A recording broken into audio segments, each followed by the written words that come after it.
Doug Upstone here for Vegas Pro Insiders Daily. Today is October the 25th. It's a Wednesday. It's a hump day. For those that need that deal where you think the week's half over, not in this business, baby. Nope. The hump day doesn't mean much around here. Go, go, go, go. That's how we do it around here. But that's okay. Getting it done. Giving out free picks, free winners. Customers, VPID customers, digging it. So it's all good. Just keep it rolling. Hey, today we're gonna talk some NFL with some betting trends and some line moves. Plus, we have Thursday college football free picks for you. Okay, got two of them, and we'll get to those in a second. VPID Inner Circle members, $99. What are you gonna get? You're gonna get selections from five of the top handicappers in the industry, including yours truly, Kyle Hunter, Dennis Macklin, Jim Mack, and Sean Higgs. Dennis has done extremely well, as has Kyle of late. Sean was number one in sports capping in the NFL. Had a little bit of an off week. Sean's track record is he'll bounce back. And Jim Mack, he's been rolling. I'm in a newsletter that Vegas Insider newsletter and VISN newsletter that's out there that can be purchased at those websites. He's been killing it. I think 6-1 in his best bet, something like that. I think in the NFL that comes to mind. So you can get all this. Okay, so you get all five guys, $99 for the month. Okay. You could buy two picks this weekend from these guys, even, including myself, and it could cost you $100 for two picks. Here you get 30, probably reversed in how it's going to look, but you can get 30 days, okay, of this action from these five guys. Include not just football. Now that basketball's here, now that hockey's here, college basketball's coming right down the road here. You can get all that plus super systems, in-season systems, top trends, daily top trends, all kinds of other great information. $99 a month. Seriously, what are you waiting for? Okay, if you're watching this video, jump on board, man. This is where the action is, and it's the best value in sports. Okay, I'm done talking. Gone on long enough. Okay, but please listen to me on that one. All right. So let's start off in the NFL. We're going to go out to London, where we have a London calling game. Anybody like the Clash? Okay, I know many of you probably don't even know who the Clash is. Had a good song, 1979, London Calling. Check it out. See if it's your cup of tea. It might not be. Okay, that's all right, though. Minnesota, Cleveland, though, are going to be playing football in London and have an early start, depending where you live. Where I live, it's going to be 9:30 a.m., so I'll still be actually working on stuff when that game starts. The Browns are, once again, fading to black. Okay, terrible team. Can't win. Bad coaching is coming to play now, besides lack of talent. Minnesota, really good position, I think, right now. If they win, Detroit loses, they'll be 6-2 with a nice lead at their bye week. Seem to be in great shape then, if that's the case. They've gone from -7.5 to -9.5. The Browns are 1-9 against the spread against winning teams of late, losing by 16 points per game. 84% of the betting public in terms of tickets written are on Minnesota. Chicago Bears, off their big upset of Carolina, traveled to New Orleans. And New Orleans is another team that has real potential to win their division, which would be quite a surprise. Now, in this one, the total has sunk from 50 down to 47.5. And it starts with the Chicago defense. Okay, that's been very good. They're even talking about the monsters of the Midway again in terms of defense in the Windy City. But the New Orleans defense, hey, let's not sell them short. In this 4-game winning streak, they're giving up 17 points per game. Take those two factors, add in the fact that John Fox is very conservative with his new quarterback, Mitchell Trubisky. I don't know how to say that exactly, but I'll have to watch the game to get it exactly right. Been very conservative with them. That's why the total has slipped from 50 to 47.5. But you know what? I think this is going to be a higher scoring team than anticipated. And New Orleans is 10-1 over against losing teams. 82% of the public right now, though, is on the under. The Atlanta floundering Falcons are going to be in New Jersey to take on the Jets.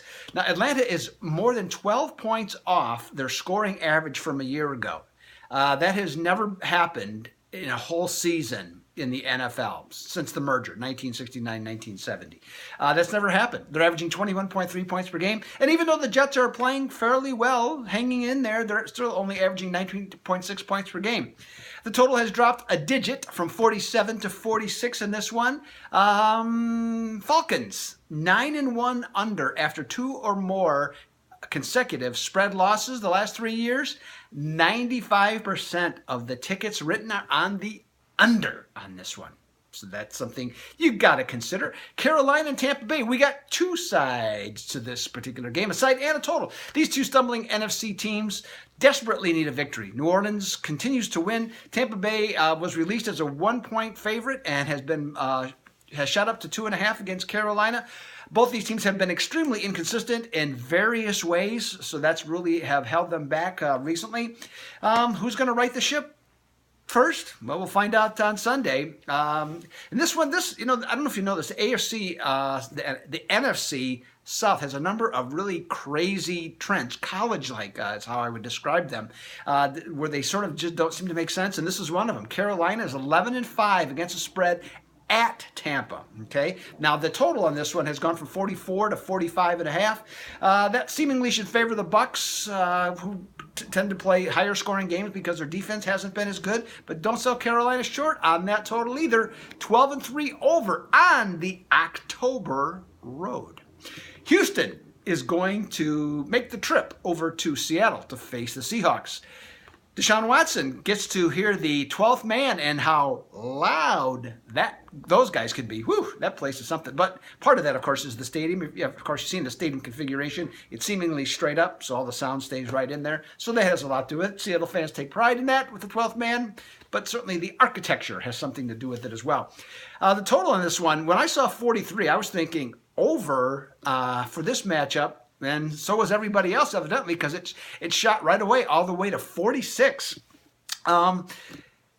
46, I have some reservations about that. Seattle's defense is playing back to the level that they used to play at, or they have played at in the past, certainly in recent weeks. And as I mentioned, Watson's, going to face a savvy bunch out there. Rookie quarterback, he's played great. He's really looked well. I'm just not sure. Seattle 6-0. Under after 3 or more consecutive wins. 75% of bettors, though, are on the over. Let's wrap up the NFL part of our talk here with the Monday night game, Denver and Kansas City. Two teams that are just stumbling all of a sudden, seemingly out of nowhere. Nothing happened early on this game on the total, but beginning today, Wednesday, the total slid from 44.5 down to 43 in this AFC affair between Denver and Kansas City. Now, Denver scored 42 points against Dallas. Okay, remember that? I think it was week 2. Okay, since then, they've scored the exact same amount of points, and it's taken them 4 games to do it. Not good, right? So that being the case, look at that. That's a negative, thinking towards a lower score. Kansas City, though, they're still scoring points. 30 last week against Oakland, even in defeat. So they're keeping that scoreboard light blinking, right? It keeps going. But they're 11-2 under after the first month of the season since 2015. And Denver is 6-0 under if they're coming off a road loss in the exact same time frame. 96% of bettors are on the under. Woo, big number. Well, obviously that'll change, at least I think it will, before we do the next video on Saturday, but that's interesting to note. Let's talk some college football. We got 2 games that are of note. One of them we talked about yesterday, Toledo and Ball State. That line on that Toledo went from -23 to -26. There's been a buyback. Now at either 24.5 or 25. The advice I gave you yesterday, I'm sticking with it. It's either Toledo or pass. We're going to go with Toledo in this one, okay? Even though it's a big number. And then our MAC feeding frenzy of weekday football, which really gets going now, okay, with these two games. And then, of course, next week we'll just, the whole month. In fact, they're not even going to play a Saturday game after this weekend, the MAC, the rest of the year. Every game essentially has something going to be on or something to do with something on ESPN. This game, Eastern Illinois and Eastern Michigan, and Northern Illinois is going to be on the CBS Sports Network on Thursday. Now, this one, the total shot up from 42 to 46. I don't think so. And the reason I don't think so, Eastern Michigan only giving up 19.6 points or 19.9 points per game. Northern Illinois is even better, only giving up 16.7 points per game. And when I look at both offenses, the opponents that they've played, they have scored fewer points than what both teams, Eastern Michigan and Northern Illinois, they scored fewer points than what the opposition has given up. Okay, so both offenses have underachieved, at least in theory, on that one. Both have tendencies in conference play to go under. So my suggestion: grab the 46 right now. I think it's going to go down before kickoff. So if you grab it now, then you got some value on that. So hey, Doug Upstone here. That's everything I got for October 25th and 26th for football for you. Okay, enjoy Game 2 in the World Series. I certainly will. Fun game last night. See what happens tonight as well as that one. Because as of right now, I am out.